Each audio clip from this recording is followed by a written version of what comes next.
এবার বাংলাদেশকে সব ধরনের সুযোগ সুবিধা দেওয়ার প্রতিশ্রুতি দিয়েছে মুসলিম বিশ্বের অন্যতম শক্তিশালী দেশ কাতার। আর সম্প্রতি বাংলাদেশের প্রধানমন্ত্রী শেখ হাসিনার গুরুত্বপূর্ণ এক রাষ্ট্রীয় সফরে কাতারে পৌঁছানোর পর দেশটির আমির এসব প্রতিশ্রুতি দিয়েছেন। এসব সুবিধার মধ্যে জ্বালানি তেল থেকে শুরু করে ব্যবসা, বিনিয়োগ, বাংলাদেশি জনশক্তি এবং মুসলিম উম্মাহ। बिस्मिल्लाहिर्रहमानिर्रहीम, अस्सलाम वालेकुम नाज़रीन, मैं हूं एहसान खान, मैं हूं अली मुर्तज़ा और आप देख रहे हैं हमारा यूट्यूब चैनल एहसान खान ऑफिशियल। हम उम्मीद करते हैं आप जहां भी होंगे एंजॉय करते होंगे, मज़े में होंगे और फिट फाट होंगे। व्यूअर्स, बहुत ही अहम वीडियो है और इंटरेस्टिंग भी है।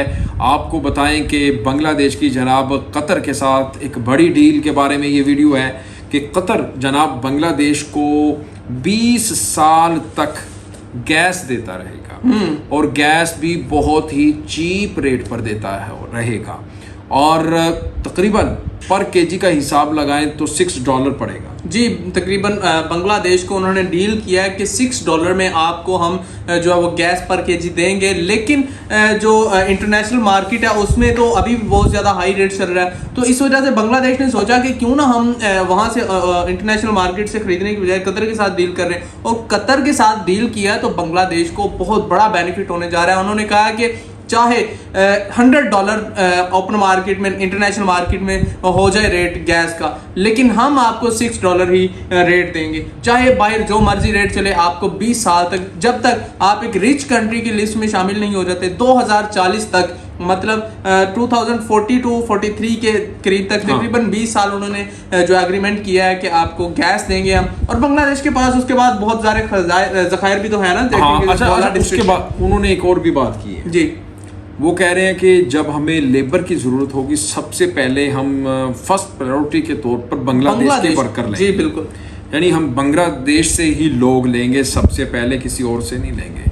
और वो इन्वेस्टमेंट का भी सोच रहे हैं, फिर नेचुरल गैस को लेकर के, गैस की जो सिक्योरिटी है उसको लेकर के, उसमें भी वो कह रहे हैं काफ़ी इंटरेस्टेड हैं कि उसमें भी वो इन्वेस्टमेंट करना चाहते हैं। जी बिल्कुल। लेकिन इसके ऊपर हमारे पास एक वीडियो क्लिप है कि बांग्लादेश और इनके जो ताल्लुकात हैं कतर के, किस तरह से एक बड़े बड़े मतलब डील हो रही हैं, बड़े बड़े एग्रीमेंट साइन हो रहे हैं।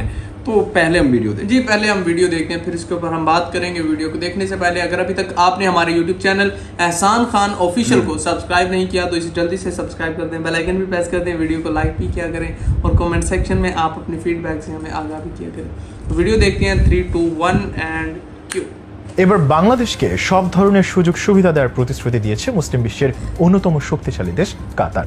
আর সম্প্রতি বাংলাদেশের প্রধানমন্ত্রী শেখ হাসিনার গুরুত্বপূর্ণ এক রাষ্ট্রীয় সফরে কাতারে পৌঁছানোর পর দেশটির আমির এসব প্রতিশ্রুতি দিয়েছেন। এসব সুবিধার মধ্যে জ্বালানি তেল থেকে শুরু করে ব্যবসা, বিনিয়োগ, বাংলাদেশি জনশক্তি এবং মুসলিম উম্মাহ, বাংলাদেশের উন্নয়ন বিষয়ে দ্বিপাক্ষিক সহযোগিতার বিভিন্ন বিষয় নিয়ে আলোচনা করেছেন তারা। বাংলাদেশের বন্ধু দেশ হিসেবেই মূলত এসব প্রতিশ্রুতি দিয়েছেন কাতারের আমির Sheikh Tamim bin Hamad Al Thani. আর কাতার যদি এসব প্রতিশ্রুতি বাস্তবায়ন করে তাহলে কি প্রভাব পড়বে বাংলাদেশের অর্থনীতিতে? বিশ্বের অন্যতম দুই মুসলিম রাষ্ট্র বাংলাদেশ এবং কাতারের আন্তঃসম্পর্ক এবং প্রধানমন্ত্রী শেখ হাসিনার বৈঠকের বিস্তারিত নিয়ে আজকের এক্সক্লুসিভ আয়োজনে আপনাকে স্বাগত।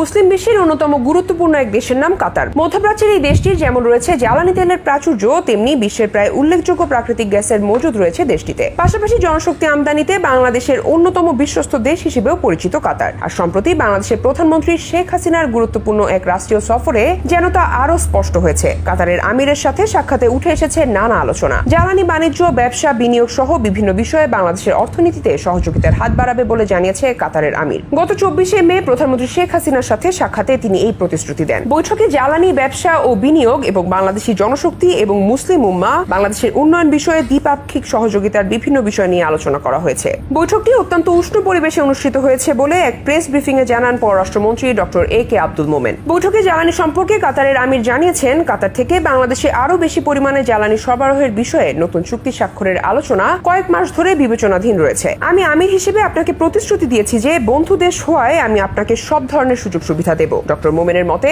এই প্রতিশ্রুতি বাংলাদেশের জন্য একটি বড় অর্জন। আর শিগগির স্বাক্ষরিত হবে নতুন এই চুক্তি। এদিকে 2017 সালে স্বাক্ষরিত 15 বছরের চুক্তি অনুযায়ী বাংলাদেশ এখন প্রায় 40 কন্টেইনার অর্থাৎ 1.8 থেকে 2.5 MTA জ্বালানি আমদানি করছে। কিন্তু এখন কাতার থেকে আরো অধিক LNG সরবরাহ চায় বাংলাদেশ।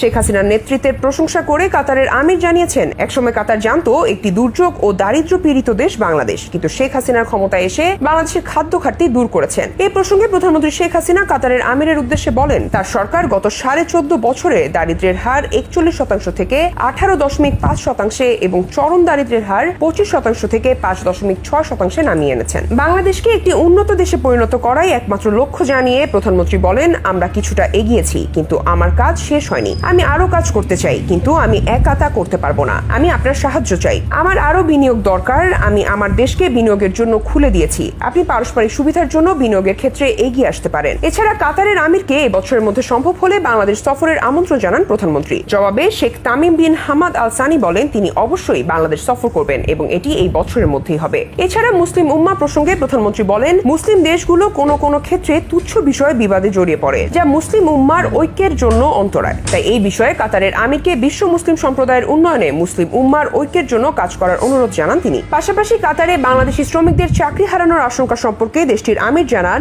এখন 3,70,000 বাংলাদেশি এখানে আছেন এবং তারা কাতারের জন্য আশীর্বাদ। নতুন প্রকল্প নিতে যাচ্ছে কাতার এবং বাংলাদেশিরা এখানেই থাকবে, কারণ তারা অত্যন্ত পরিশ্রমী এবং আন্তরিকভাবে কাজ করছে। ফলে আন্তর্জাতিক বাণিজ্যের জন্য নতুন এক সম্ভাবনা তৈরি হলো বাংলাদেশের। বিশেষ করে বাংলাদেশ থেকে যখন বিভিন্ন দেশের কাছ থেকে বিনিয়োগ আহ্বান করছে সরকার, তখন কাতারের এমন প্রতিশ্রুতি আগামী দিনে আরো সমৃদ্ধ করবে বাংলাদেশের অর্থনীতিকে। এমনকি বাংলাদেশ থেকে দক্ষ কর্মী নিয়োগ। आपने देखा किस तरह से जो है वो बांग्लादेश को इम्पोर्टेंस दी जा रही है कतर के द्वारा। कतर जो है वो इम्पोर्टेंट कंट्री समझा है बांग्लादेश को, और बांग्लादेश से भी तो जो है वो टेक्सटाइल इंडस्ट्रीज के प्रोडक्ट्स हैं वो लेता है, और उसके साथ साथ बांग्लादेश के साथ एक बड़ी डील कर रहा है और बांग्लादेश को कह रहा है कि हम आपको 20 साल तक गैस देंगे। लेकिन 20 साल के बाद और 20 साल के अंदर ही अंदर देखें ना, भोला डिस्ट्रिक्ट में जो गैस है, जो गैस डिस्कवर हुई है भोला डिस्ट्रिक्ट में, वो भी तो है ना, वो भी तकरीबन उसका एस्टिमेटेड बताया जा रहा था तकरीबन जो है वो बांग्लादेश 30 साल तक उसे इस्तेमाल करे तो ख़त्म ना हो पाएगी। लेकिन बांग्लादेश ने उसे ढाका में लाने के लिए जो है वो काम स्टार्ट कर दिया है। 2 ट्रिलियन क्यूबिक फीट उसमें जी। गैस पाई जा रही जी, है, बिल्कुल। बताया ये जा रहा है, इतनी ज्यादा वहां पर गैस है। और बांग्लादेश की तो ये चांदी लग गई है जो बांग्लादेश के साथ कतर की डील होगी, और कतर जो है वो बांग्लादेश को इतने सस्ते दामों में जो गैस वो देगा, चाहे उन्होंने कहा है इंटरनेशनल मार्केट में जो भी अच्छा, रेट हो। ये डील को देखकर जो दूसरे कंट्री है ना, वो बहुत ही ज्यादा बेचारे टेंशन में आ गए हैं। स्पेशली इंडिया को देखें, वो भी बेचारा कह रहा है कि यार देखें ये कितनी अच्छी डीलें मार रहा है, और कतर इनके साथ किस तरह से मुआहदे कर रहा है। लेकिन कतर ये भी तो कह रहा है कि मैं सबसे पहले अगर बंदों की जरूरत है, वर्कर्स की, वो बांग्लादेश वो भी बांग्लादेश से ही लूंगा। बांग्लादेश से देखें, उनका भी फायदा है ना, कतर का भी फायदा है, बांग्लादेश का तो फायदा है ही कि बांग्लादेश का रेवेन्यू बढ़ेगा, लेकिन रेमिटेंसेस आएंगे बाहर से। लेकिन अगर कतर की बात करें तो उन्हें जो एक लॉयल और उन्हें जो है ईमानदार और साथ में हार्ड वर्कर जो है वो वर्कर्स मिल सकते हैं। उन्हें बांग्लादेश के अलावा और कहीं से इतने हार्ड वर्कर जो है वो जो स्टाफ नहीं मिल सकता कहीं से भी, तो इस वजह से उन्होंने ये भी चीज साथ में कह दी कि हम बांग्लादेश से ही पहले स्टाफ लेंगे। तो भी आपने बताना है इस वीडियो के बारे में, या आपको कैसी लगी वीडियो, इसके बारे में फीडबैक जरूर दीजिएगा। इंशाल्लाह नेक्स्ट वीडियो में आपके साथ एक बार फिर मुलाकात होगी, तब तक के लिए अल्लाह हाफिज।